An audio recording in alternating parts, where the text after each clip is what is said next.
सम्मानित मुल्क के मालिकों, मैं बौद्ध भिक्षु सुमित रतन आज मैं एक और गौरवशाली राजवंश की गौरव गाथा को लेकर आपके बीच में आया हूं और उस राजवंश का नाम है लोधी राजपूत राजवंश, जिसे पूरे भारत में कहीं किसान कहा जाता है, कहीं एलार कहा जाता है, कहीं अन्य अन्य नामों से जाना जाता है।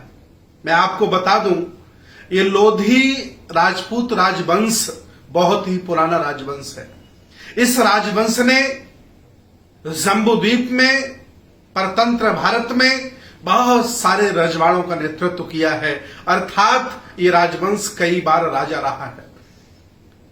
ये जाति मध्य प्रदेश के कई भागों में, उत्तर प्रदेश के कई भागों में और उत्तराखंड के कई भागों में और हरियाणा के कई भागों में जमींदार रही और जिनके पास बड़े बड़े रजवाड़े रहे। आज मैं इस ऐतिहासिक गुणगान के दौरान उन राजाओं का नाम लेना चाहता हूं जिन्हें भारतीय इतिहास ने अपना राजा सजो करके रखा है। ध्यान दीजिए, पहले राजा हुए इस राजवंश के जगन्नाथ सिंह लोधी, महाराजा गज सिंह लोधी, महाराजा विक्रमजीत लोधी, महाराजा हृदय शाह लोधी, राजा ईश्वर सिंह लोधी, राजा दीवान सिंह लोधी, महाराजा छवि राय लोधी, राजा ब्रह्म स्वरूप जी। ये तमाम वो लोग हैं जो इस देश भारत में अलग अलग भागों के बड़े बड़े जमींदार लोधी राजपूत परिवार के राजा रहे। ये जाति, ये राजवंश हमेशा अंधविश्वास पाखंड से मुक्त रहा। ये लोग हमेशा श्रमण परंपरा के लोग रहे। ये लोग कभी भी हिंसक नहीं रहे। इसलिए आज भी लोधी राजपूत परिवार में मांसाहार निषेध है। ये लोग पहले भी शाकाहारी थे, लगभग आज भी ज्यादातर शाकाहारी पाए जाते हैं। जैसा कि इतिहास बताता है कि ये लोग पहले राजा रजवाड़ों में हुआ करते थे, आजकल ये जानवर पालने में, खेती किसानी करने में ज्यादा रुचि दिखा रहे हैं। अर्थात वर्तमान में स्थापित लोगों ने उन्हें इस हाशिए पर धकेल दिया होगा, ऐसा कहा जा सकता है। इतना ही नहीं, इस राजवंश में महारानी अवंतीबाई लोधी पैदा हुई। कहा जाता है कि इन्होंने अंग्रेजों के साथ बहुत गजब का युद्ध लड़ा। जब इनके रजवाड़े के लगभग सभी लोग युद्ध में मारे गए तो रानी ने स्वयं तलवार उठा लेती हैं और अंग्रेजों के साथ लड़ती हैं। जब उन्हें लगता है कि अंग्रेज उन्हें गिरफ्तार कर लेगा तो महारानी दुर्गावती की नकल पर, उनके आदेश पर चलकर वह स्वयं अपने साथी से तलवार लेकर अपनी हत्या कर लेती हैं, अर्थात वीर गति को प्राप्त हो जाती हैं, शहीद हो जाती हैं। उस समय उनके शब्द होते हैं कि अंग्रेजों, तुम इस रानी के शरीर को छू नहीं सकते हो। इतने ज्यादा देश के लिए, राष्ट्र के लिए भक्ति इन लोगों में पाई गई। हालांकि इतिहास बहुत बड़ा है, बहुत सारे राजाओं का जिक्र है, बहुत सारे रजवाड़ों का जिक्र है, लेकिन मैं बहुत खास खास बात आपके बीच में करूंगा। इसके बाद स्वामी ब्रह्मानंद जी इस परिवार में पैदा हुए। आप सभी लोग जानते हैं, वह सांसद थे। चरखारी, महोबा, हमीरपुर, बांदा, ये राठ पूरा क्षेत्र उनका था। वो जनसंघ के सांसद हुए। बाद में वो इंदिरा गांधी जी के साथ चले गए और इंदिरा गांधी जी को वो बेटी कहा करते थे, इतना ज्यादा उनका सम्मान था। आज भी उन्होंने पूजा पर बहुत ज्यादा विशेष ध्यान नहीं दिया, उन्होंने शिक्षा पर विशेष ध्यान दिया। आज भी आप चले जाइए उनकी जन्मभूमि में, बड़े बड़े स्कूल कॉलेजेस बने हैं जो आज आम जनमानस को शिक्षा देने का कार्य कर रहे हैं। इतना ही नहीं, इस परिवार में एक और नाम है, माता दीन लोधा।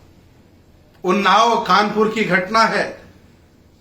भारत के तिरंगा झंडे को लहराने में, अंग्रेजों से लड़ने में और इस राष्ट्र की भक्ति के प्रति अपने प्राण न्यौछावर करने में माता दी लोधा का बहुत बड़ा नाम इतिहास में सम्मान से लिया जाता है। इतना ही नहीं, ये जाति, ये वंश, ये खानदान, ये राज परिवार उड़ीसा और बंगाल में अनुसूचित जनजाति में शामिल है। वहां संख्या कम है तो उसे अनुसूचित जनजाति में रखा गया है। लेकिन उत्तर प्रदेश में, मध्य प्रदेश में और कह सकते हैं कि हरियाणा में, उत्तराखंड में बहुतायत संख्या में ये लोग रहते हैं। इसलिए यहां ओबीसी अति पिछड़े में इनको जोड़ा जाता है।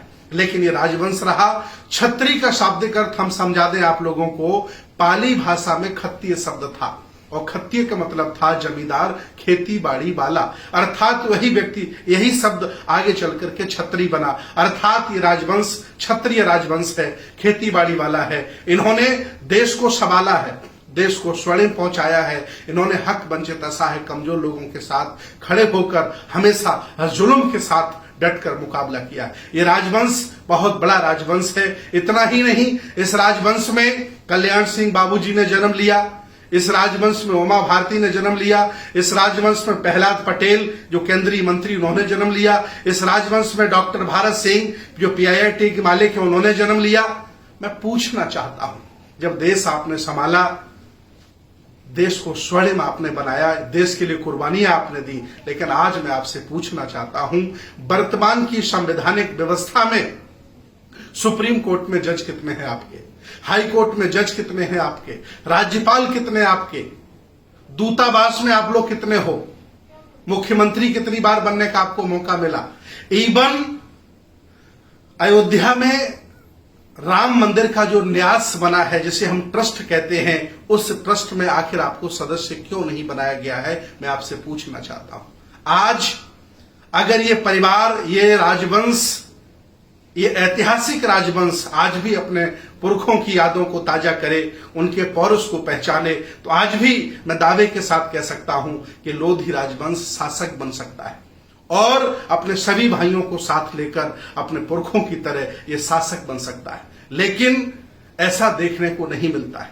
लेकिन फिर भी ये लोग ईमानदार हैं, भले हैं, अच्छे हैं, बहादुर हैं। ये जहां हैं वहां ईमानदारी से लगे हैं। अगर ये खेती भी करते हैं तो ईमानदारी से खेती करते हैं, और जहां है ईमानदारी इनका आभूषण है, ईमानदारी इनकी पोशाक है। इनकी गिनती पूरे भारत में भले लोगों में की जाती है। हालांकि ये पुराने शासक थे, लेकिन मैं अपील करता हूं, ये बुद्ध का भारत, ये श्रमण भारत आज आपको पुकार रहा है। आओ एक बार फिर जागरूक होकर, इकट्ठा होकर, मैं आपको देश का शासक के रूप में देखना चाहता हूं, मैं आपको देश के मुख्यमंत्री के रूप में देखना चाहता हूं, मैं आपको बड़े बड़े पदों पर सुप्रीम कोर्ट में एज ए जज देखना चाहता हूं। मेरी इच्छा है आप लोग आए, जागरूक हों, और जागरूक होकर सबको साथ लेकर भारत की पुनः कमाल संभालें, जैसे अपने पुरखों ने संभाली है। बहुत बहुत धन्यवाद, बहुत बहुत साधुवाद।